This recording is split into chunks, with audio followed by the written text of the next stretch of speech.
के end of the life process को लेके, चाहे वो किसी भी वे में हो।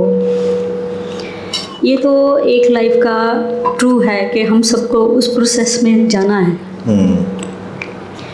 तो जब भी वो टाइम आए तो मुझे और शायद हम सबको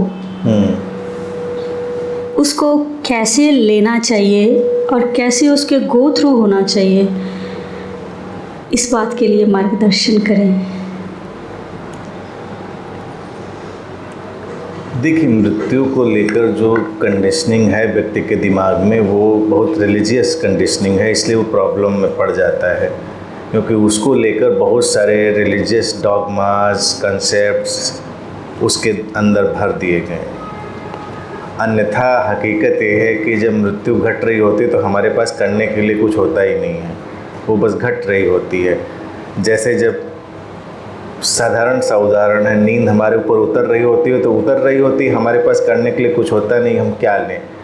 जो हम ले सकते हैं वो इसी अपने जीते हुए प्रोसेस में, कि हम अपनी सारी लाइफ के फ्लो को, उसको कितनी कॉन्शियसली, कितनी समझ से जी रहे हैं, तो उस मोमेंट पर भी वही चीज़ अनफोल्ड होगी, क्योंकि वो अचानक कोई नई चीज़ अनफोल्ड नहीं होगी वहाँ पर। और जब जीवन हाथ से जा रहा होगा तो आपके हाथ में कुछ होगा ही नहीं कि आप कुछ पकड़ सकें। और अपने मोमेंट को जब आप अच्छे से जिएंगे तो मृत्यु का जब सामने होगा किसी भी तरह का, आप घबराएंगे नहीं, परेशान नहीं होंगे, विचलित नहीं होंगे। ये ऐसे कहना संभव नहीं कि कहा जाए कि ना होना, क्योंकि अगर नेचर हमने घबराने वाला, परेशान होने वाला मेंटेन रखा है तो उस मोमेंट पर होगा। लेकिन हम हर मोमेंट को जी रहे हैं, खुशी से चल रहे हैं, तो हम वो चीज़ भी सामने होगी तो हम उसको भी देखेंगे, होने देंगे, उससे कोई फ़र्क नहीं पड़ेगा। तो ये प्रश्न बहुत प्रासंगिक नहीं होता है कि मृत्यु में कोई ट्रेनिंग किसी की दी जाए, कोई दे नहीं सकता। लाइफ की ही ट्रेनिंग होती है। लाइफ को ही हम इतना कॉन्शियस जीने का पूरा तरीका बना लें कि जब वो सामने हो तो हम परेशान हो। उसका लिए मेरे डिवाइस है जो मेरी ज़िंदगी का हिस्सा रहा और बचपन से ही बन गया था। मैंने उसको जानबूझ के नहीं किया, लेकिन बहुत सुकून वाला हिस्सा है। और वो आज मतलब बचपन से चल रहा, आज तक वही रहता है। सुनने में बात छोटी लगती है, लेकिन वो प्रैक्टिकली चूँकि मैं जीता रहा हूँ उसको, इसलिए मैं जानता हूँ कितनी अच्छी और मज़ेदार चीज़ है। हर दिन आखिरी दिन, हम लोग नहीं मानते ना, कोई दिन आएगा जो आखिरी दिन होगा। हर सुबह नई सुबह, हम आँख खुली पता नहीं ना खुलती।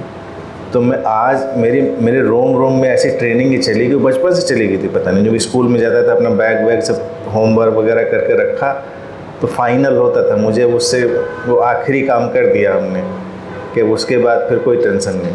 तो आज भी जब मैं अपना मोबाइल खिसका के रखता हूँ, लैपटॉप बंद करता हूँ या कोई चीज़ रात में सोने से पहले, तो सब फाइनल एक्ट हो चुका होता है। बल्कि मैं कई बार ये भी देख लेता हूँ, कपड़े पे ठीक पहन के सो रहा हूँ, सुबह अगर लोग पाएँ तो कपड़े ठीक ही पहने मिले, तो वो सब भी देख के अपने सो जाते हैं। ख़त्म बात में। फिर अपन को काहे का टेंशन, फिर जिसको टेंशन होगा उसको होगा, हमें क्या टेंशन। तो रोज़ मेरे मतलब रूटीन में ये चीज़ शामिल है और इतनी सुनने में किसी को बड़ी स्ट्रेस वाली लग सकती है, लेकिन इट्स सो जॉयफुल। ये एंड हो गया, द एंड। अब कोई फ्यूचर नीडेड नहीं, कोई प्लानिंग नीडेड नहीं। लेकिन जब अगला दिन आएगा तो फिर पूरे आप उसमें इंटेंसिटी में पूरी आप अपने फोकस के साथ चीज़ को लेके चल रहे होंगे। तो ये अगर हम सबको ट्रेनिंग ऐसी दे लें अपने माइंड को, रोज़ रात को हम ऐसी चीज़ों को वाइंड अप करें। हम तो अपने फ्रिज में सामान भी हफ्ते भर का रख लेते हैं कि अब ये हफ्ते भर बाद सब काम करेंगे। मेडिकली लोग कहते हैं नहीं खाना चाहिए हफ्ते भर बाद का, लेकिन लोग तो फ्रिज बना ही इसलिए है कि लोग उसमें स्टोर करें।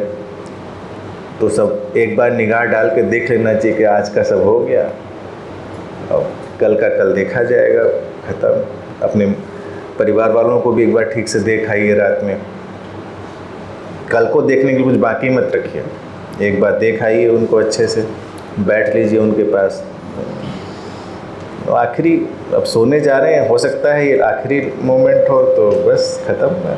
ये ट्रेनिंग फिर दुनिया की कौन सह है जो आपको जब मौत सामने होगी तो परेशान कर सकती है, क्योंकि आप तो रोज़ ही उसको जानते हैं।